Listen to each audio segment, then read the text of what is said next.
bienvenue dans votre formation Construire sa stratégie de communication digitale sans compromettre son éthique de thérapeute et sans s'épuiser.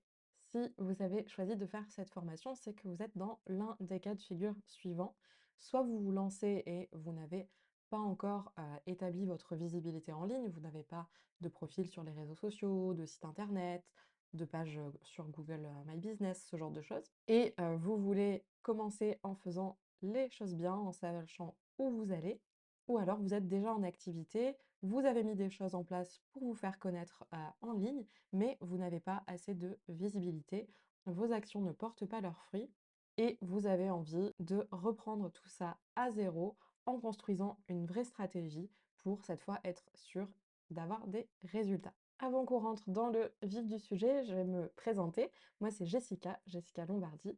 Je suis à la fois community manager et rédactrice web. J'ai aussi été professeure de communication à l'université. Et aujourd'hui, je mets toutes ces compétences et ces casquettes à profit pour vous aider à faire connaître vos activités de thérapeute. Moi, je travaille dans le secteur du bien-être, à la fois comme community manager et comme rédactrice web depuis maintenant des années. J'ai accompagné des dizaines de thérapeutes et du coup, je maîtrise pas mal les enjeux qui sont spécifiques à vos activités et c'est pour ça que je me suis spécialisée là-dedans pour ces actions de formation. Voyons comment va se dérouler la formation.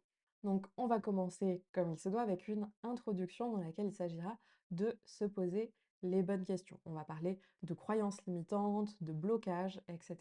Histoire de faire une place nette pour repartir sur de bonnes bases pour construire votre première ou votre nouvelle stratégie de communication digitale. En deuxième étape, on va définir votre cible, votre client idéal. Vous l'avez peut-être déjà fait, mais on va venir creuser encore plus et actualiser tout ça pour être certain de s'adresser aux bonnes personnes et du coup d'avoir une communication efficace. Dans la troisième partie du cours, on va s'attaquer à vos objectifs d'activité.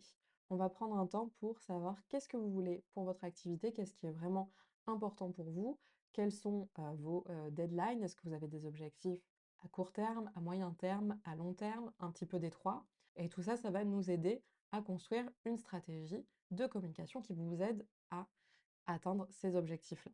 Ensuite, dans un quatrième temps, on parlera des canaux de communication. Donc ça va être les réseaux sociaux sur lesquels vous souhaitez vous positionner. Est-ce que vous faites une fiche d'établissement sur Google, seulement un site internet? Est-ce que vous faites les deux?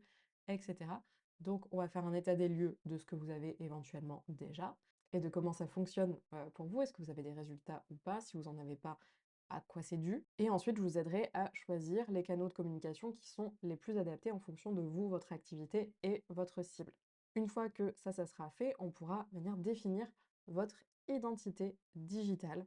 Donc ça, c'est qui vous voulez être en ligne, comment vous voulez être perçu, qu'est-ce que vous donnez à voir, qu'est-ce que vous gardez pour vous, etc.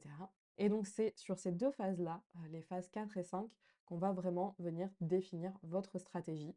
Et pour ça, il y aura pas mal d'exercices où vous verrez que cette formation, elle se base énormément sur des exercices, donc des choses à remplir pour que vous soyez acteur de la création de votre stratégie digitale. Et puis on terminera, comme il se doit, par une conclusion et une ouverture.